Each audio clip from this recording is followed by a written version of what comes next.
finally, we're going to get to the most intriguing guy in this trade class, if you say, because he's going to get traded. If the Diamondbacks don't do it, they're freaking morons. Eugenio Suárez, the guy is one of the best players in baseball right now. And if you told me that Suarez would be doing this before the season start, I would have told you that you are absolutely crazy. But what does he have? 35 home runs, something like that, after 102 games, something ridiculous like that. The Diamondbacks need to trade this freaking guy. And everybody's been saying the Yankees, the Yankees, the Yankees. I don't see it. I gotta be honest. I don't see it.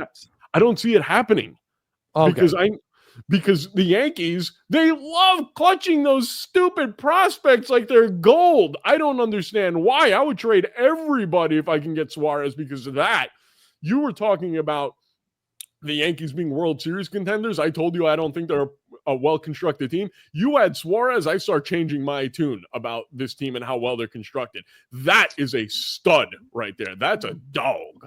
Well, that's the big thing with this Yankees team. Like, we can sit there and say, like, are they World Series contenders right now? Yes, because they're going to make the playoffs. They're a great team. And again, a couple players just have a good month and they're in. Like, they're rolling through teams. Defense is brutal. Pitching is incredible or hurt. And then the hitting is incredible or judge. Yeah. So, like, you add one player. That's the thing. How many teams can you really say this about that? You add one player. Like, if they just add a good third baseman, they're in.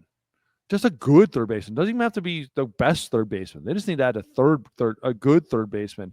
Let alone they'll probably add another bullpen piece. They'll probably get somebody. They'll probably go be the ones that get a Class A or a Duran or some closer out there that's on the market or Bednar. Bednar probably has Yankees name written all over him, even though like that's probably the worst place for him to go. So if I'm like the Diamondbacks, like I have to trade them, I have to move them. There's no doubt about it. Then it's just a matter of like where's the best deal, because you hit gold on a dude who is just having a career year. You give him a big hug and you say, dude, I love you. You played yourself into this. Great job. Let's talk maybe later, but like you're hitting gold at the perfect time with the perfect player. You trade his ass so fast, and you give him a big hug on the way out the door and say, "Go get yourself a ring, my man." Like you played yourself into this. Go get yourself a ring. There's other guys that obviously this team, like big stuff that you're going to be talking about is a Merrill Kelly, Zach Gallen, and like. Do I finally cut loose Eduardo Rodriguez? Like, is anybody going to take him? Type of thing. Do I have guys in that bullpen that I want to move, like a Ginkel? Is anybody even going to take him at this point? Like, that bullpen is so bad. Kendall Graveman, like, the bullpen is so bad. Like, one guy has a below 4 ERA. Yeah, that's Major League Baseball guys. That's like the worst. This is the worst constructed team, I think, in baseball, because that bullpen is just so ungodly bad. It doesn't matter how good your offense is. Doesn't matter how good your starting pitching is. The moment you're the bullpen, you're like you can't stop the runs from happening. You just can't. Yeah. It's a bleeding. You have to outscore teams by so many runs before you get to the sixth inning. You have to have a 7-run lead before you get to the sixth inning. And they just, no team can do that every day. It's amazing this team's even close to 500. So that's what happens with teams like this. That's why they're so up and down, because like this is the lucky days when the bullpen doesn't give up the house or the starting pitching goes deep enough. They don't have time to give up the house. So to me, I look at this team and go, all right, like I got to cut bait on some guys. The problem with Zach Gallen is like you're trading at the lowest point he's ever pitched of his career. Merrill Kelly's finally is like actually like dominating. And do I want to give up? Because if I give up those guys, I've given up my entire pitching staff. Yep. Let me ask you a question. Eugenio Suárez, being that he is the guy that's being talked about and having a great year, and he's the number one target at the trade deadline, how much does that add to his free agency dollars, because he's been talked about so much this season? Does it make any difference because his Q rating is now higher? Will he get a bigger contract? He's obviously, I mean, he's had a year where he's had 49 home runs. So we always known he's had the power. He's been in some absolute bandboxes of ballparks, though, in Cincinnati and Arizona, but he continued that power numbers even in Seattle. It absolutely adds value, but he's going to be 35 years old. Yeah, that's the problem. How much value is it really adding? Like, it's a 2-year deal. Right. At most. It's one and an option. Like, you just can't, I can't put the money up for a guy that is that age and expect the return. Like, I just can't do it. So there's only so much I can even sign this guy for. I mean, he deserves like a $20 million deal, $25 million a season. I was gonna say after the season, I could see him getting